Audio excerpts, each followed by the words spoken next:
नमस्कार दोस्तों। आज इस वीडियो में हम 1857 की क्रांति के बारे में राजस्थान के संदर्भ में जानकारी प्राप्त करेंगे। क्रांति क्यों हुई, राजस्थान में किस प्रकार किस जगह कितनी तीव्र क्रांति हुई, उसके बारे में हम इस वीडियो में आज जानकारी प्राप्त करेंगे। तो बात करते हैं राजस्थान में 1857 की क्रांति की। सर्वप्रथम एक तिथि 17 जुलाई 1734।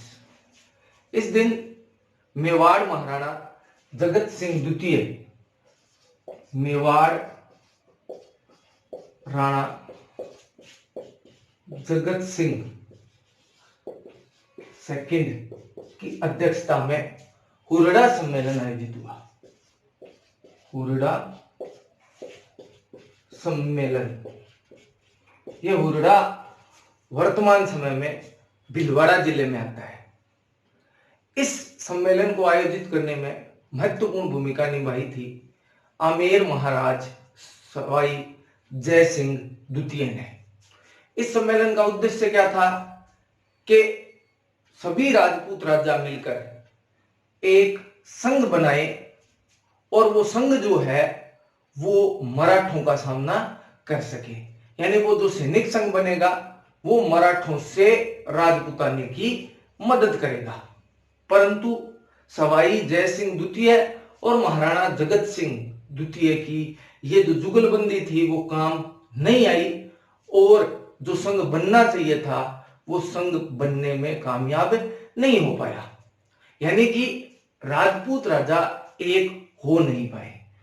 उसके बाद 1757 में प्लासी का युद्ध और 1764 में बक्सर, इन दो युद्धों में विजय प्राप्त कर अंग्रेज भारत में स्थापित हो गए। यानी अंग्रेजों का अब भारत में राज स्थापित हो गया और धीरे धीरे अंग्रेजों ने भारतीय राजाओं को जो है वो अपने अधिकार क्षेत्र में लेना शुरू कर दिया। अब 1773 अंग्रेजों द्वारा 1773 में रेगुलेटिंग एक्ट जारी किया गया। 1773 से लेकर 1798 यानी रेगुलेटिंग एक्ट से लेकर 1798 ईस्वी तक जो अंग्रेजों की नीति थी वो थी हस्तक्षेप की नीति। यानी उन्होंने भारतीय राजाओं की रियासतों में किसी प्रकार का कोई हस्तक्षेप नहीं किया। उसके बाद 1798 ईस्वी में लॉर्ड वेलेस्ली बंगाल का गवर्नर जनरल बना और ये गवर्नर जनरल बनते ही इसने देखा कि भारत में यदि रियासतों में हस्तक्षेप किया जाए तो अधिक धन कमाया जा सकता है, अधिक रुतबा कमाया जा सकता है। इसी उद्देश्य से लॉर्ड वेलेस्ली ने क्या किया, एक संधि प्रथा शुरू की। संधि प्रथा का नाम रखा सहायक संधि प्रथा। ये सहायक संधि प्रथा जो शुरू की थी वो की थी लॉर्ड वेलेस्ली ने।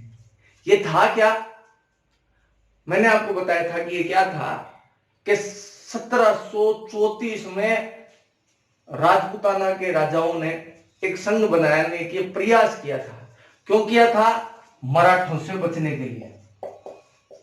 इन्हीं मराठों का भय दिखाकर वो संघ बना नहीं और इन्हीं मराठों का भय दिखाकर अंग्रेजों ने एक संधि की, सहायक संधि, जिसमें राजा को के जितने भी जो विदेशिक अधिकार थे, यानी विदेशों से संधि करने के, मैत्री संबंध स्थापित करने के जो अधिकार थे, उन सभी अधिकारों को अंग्रेजों ने अपने पास ले लिया और साथ ही उन्हें इसके बदले में जो है वो आक्रमणों में, अगर उनके ऊपर आक्रमण होता है तो उन्हें मदद करने का विश्वास दिलाया।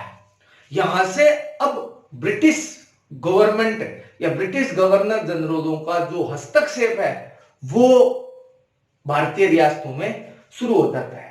यह सहायक संधि प्रथा करने वाला भारत का सबसे पहला शासक था हैदराबाद का निजाम। हैदराबाद का निजाम यह पहला शासक था जिसने अंग्रेजों के साथ सहायक संधि की। अपन यहां बात कर रहे हैं राजस्थान की। तो राजस्थान में सबसे पहले सहायक संधि करने वाला शासक था सन 1803 ईस्वी में, और यह शासक था भरतपुर का। भरतपुर के शासक रणजीत सिंह ने अंग्रेजों के साथ सुरक्षात्मक एवं आक्रमण संधि की, लेकिन 1803 ईस्वी में ही अलवर महाराज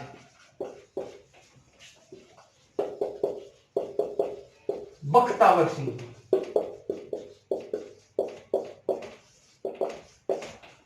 सिंह ने विस्तृत आक्रामक एवं सुरक्षात्मक संधि की। प्रश्न 2 बनते हैं, पहली बार सुरक्षात्मक और आक्रामक संधि करने वाला शासक, तब तो उत्तर होगा 1803 ईस्वी में भरतपुर का शासक रणजीत सिंह। और दूसरा प्रश्न यह उठता है कि सर्वप्रथम विस्तृत आक्रामक एवं सुरक्षात्मक संधि करने वाला शासक, तो वो है 1803 में ही अलवर के शासक बख्तावर सिंह। यानी सबसे पहले की थी संधि भरतपुर के शासक रणजीत सिंह ने, और बाद में की थी 1803 में अलवर के शासक बख्तावर सिंह ने। इस संधि की एक खास बात है, यह संधि जो है वो करती क्या है कि राजाओं के जो दूसरे राजाओं के साथ संबंध या विदेशों से जो संबंध स्थापित करने के अधिकार हैं वो अंग्रेजों को दे देते हैं। लेकिन अब अंग्रेज धीरे धीरे रियासतों के आंतरिक मामलों में भी हस्तक्षेप करना चाहते थे। इसी दौरान 1813 ईस्वी में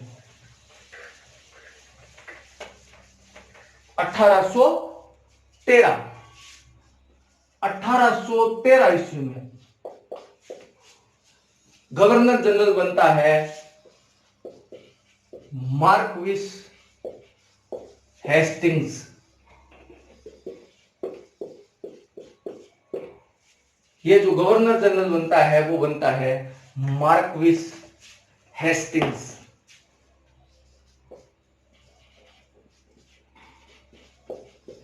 और ये क्या करता है कि रियासतों के आंतरिक मामलों में भी हस्तक्षेप करना चाहता है। और इसने क्या किया, एक नई संधि प्रथा शुरू की। संधि प्रथा का नाम था आश्रय पार्थक्य की संधि। यानी अब पूरी तरीके से जो राजा थे वो अंग्रेजों के गुलाम टाइप हो गए थे। यानी कि पूरी तरीके से अंग्रेजों का हस्तक्षेप जो था वो रियासतों में बढ़ने वाला था। इस संधि प्रथा का नाम था आश्रय पार्थक्य की संधि। इसे शुरू किया था मार्क्विस हेस्टिंग्स ने, जबकि सहायक संधि प्रथा को शुरू किया था लॉर्ड वेलेस्ली ने।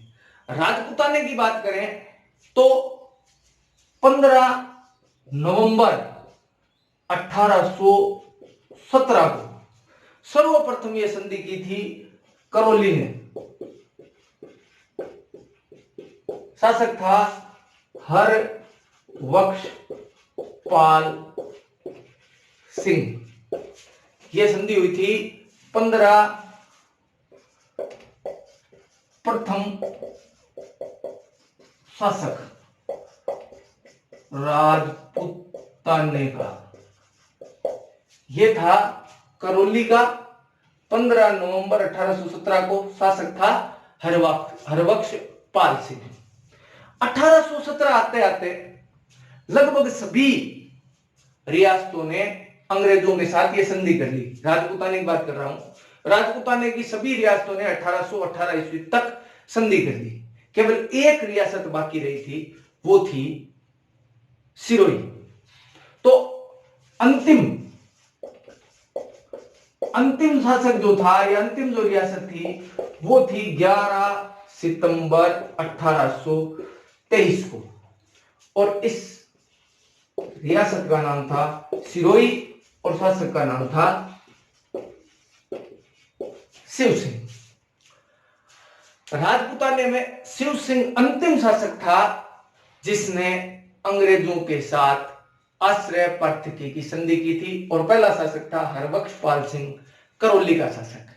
रीट में यही प्रश्न आया था कि राजपूताने की अंतिम रियासत कौन सी थी जिसने अंग्रेजों के साथ आश्रय प्रार्थी की संधि की थी।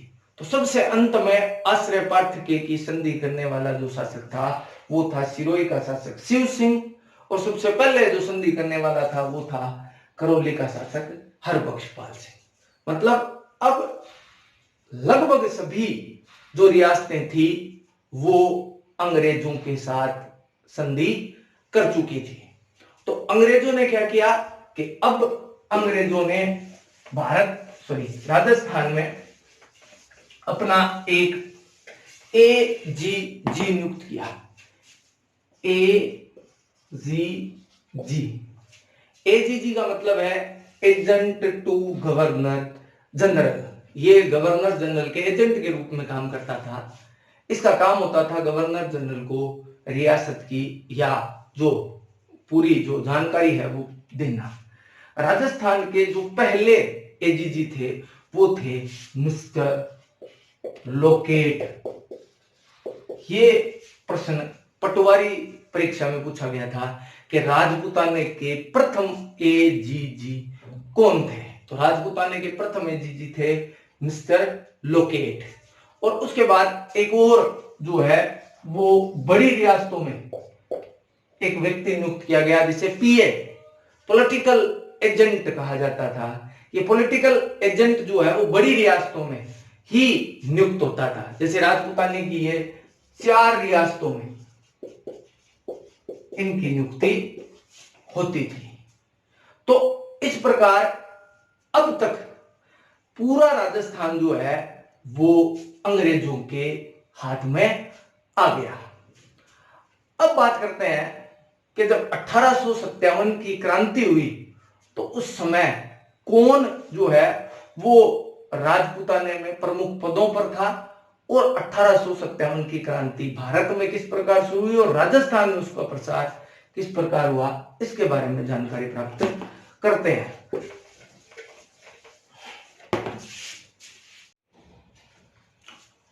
बात करते हैं 1857 की क्रांति के समय जो महत्वपूर्ण पदाधिकारी थे उनकी। उस समय भारत के गवर्नर जनरल थे लॉर्ड चार्ल्स कैनिंग। राजपूताने के एजीजी थे पैट्रिक लॉरेंस। मारवाड़ के पॉलिटिकल एजेंट थे मैकमोशन। जयपुर के पॉलिटिकल एजेंट थे कर्नल ईडन। मेवाड़ के जो पॉलिटिकल एजेंट थे वो थे मेजर सावर्स, और कोटा के पॉलिटिकल एजेंट थे मेजर बर्टन। ये उस समय कुछ महत्वपूर्ण पदाधिकारी थे जिनके बारे में परीक्षा में प्रश्न पूछा जाता है। अब बात करते हैं भारत के संदर्भ में कि क्रांति कहां से शुरू हुई, किस प्रकार शुरू हुई। जैसा कि मैंने आपको बताया था कि क्रांति जो थी, राजा बहुत परेशान थे, जनता बहुत परेशान थी। अब क्रांति कहां से शुरू होती है, घटना की बात करते हैं। सबसे पहले अपन तो बैरकपुर छावनी,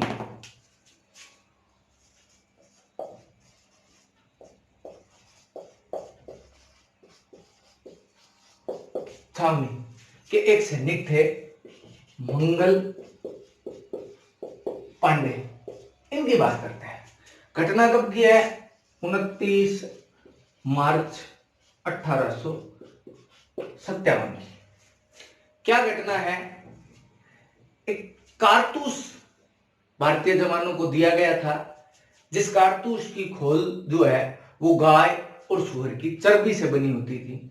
जब मंगल पांडे को इस बात का पता चला कि इस कारतूस पर गाय और सुअर की चर्बी लगी है, जिसे दांत से काटकर जो है वो राइफल में डालना पड़ता है। तो मंगल पांडे ने जब अपने अधिकारी को जाकर पूछा तो अधिकारी ने उसे जवाब दिया कि हाँ, इसमें गाय और सुअर की चर्बी लगी है और इस कारतूस का उपयोग आपको करना ही पड़ेगा। इस कारण मंगल पांडे ने विद्रोह कर दिया और विद्रोह करने पर अंग्रेजों ने उसे मुंह से जो चर्बी है वो काटकर राइफल चलाने की सजा दी। मंगल पांडे ने राइफल चलाई और उसने अंग्रेज अधिकारी की हत्या कर दी। दो अंग्रेज अधिकारी थे, लेफ्टिनेंट बाग और लेफ्टिनेंट ह्यूसन।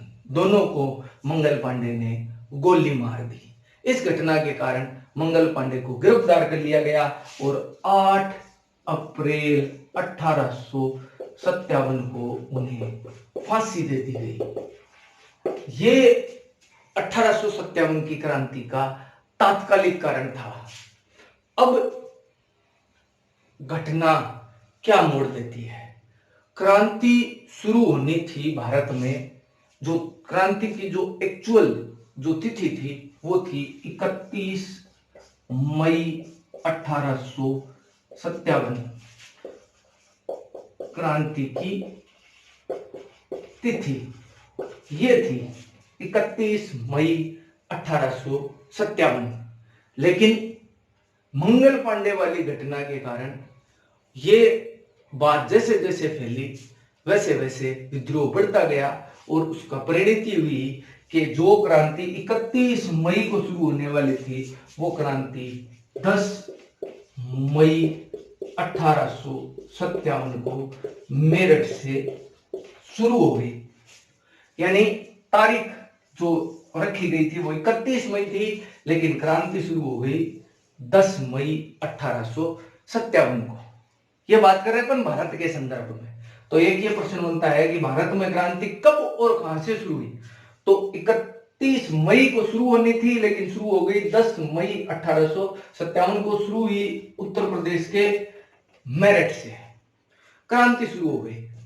अब वापस आते हैं अपन राजस्थान की ओर। राजस्थान में जो है वो क्रांति के समय 6 सैनिक छावनियां थी।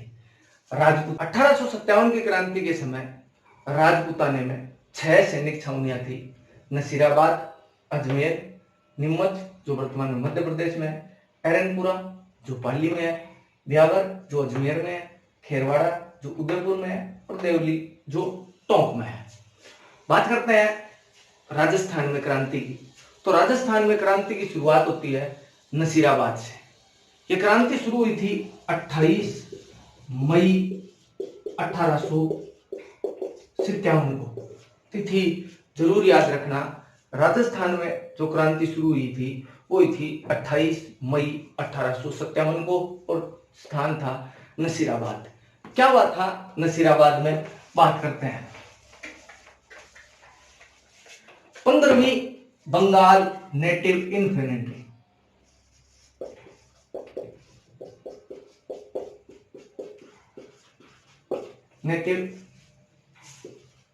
इन्फेंट्री यहां पर पोस्टेड थी। उन्होंने जो है वो अंग्रेजों के विरुद्ध इस क्रांति का नेतृत्व किया था। क्रांति से एक दिन पूर्व प्रिचार्ड ने सैनिकों को स्वामी भक्ति की शपथ दिलवाई थी, क्योंकि मेरठ में जो क्रांति हुई थी उसके बाद वो डर गया था और उसने सैनिकों को जो है वो अपने अंग्रेजों के प्रति स्वामी भक्ति की शपथ दिलवाई थी। लेकिन शपथ कोई काम नहीं आई।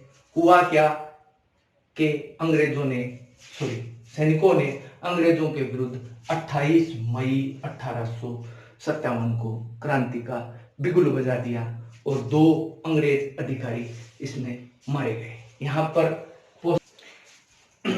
यहां पोस्टेड अंग्रेज अधिकारी न्यूबरी के सैनिकों ने टुकड़े टुकड़े कर दिए। साथ ही स्पॉटिश वुड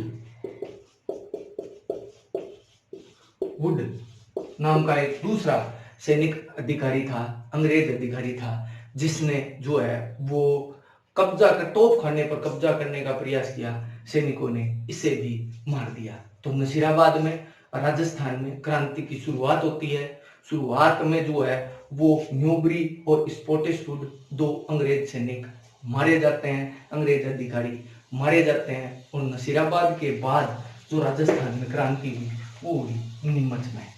नीमच जो है वहां भी क्रांति हुई थी। नीमच जो वर्तमान में मध्य प्रदेश में है।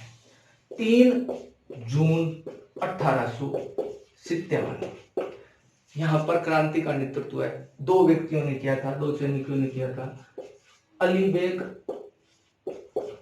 और जो 2 नंबर था वो था हीरा सिंह। हीरा सिंह और अली बेग।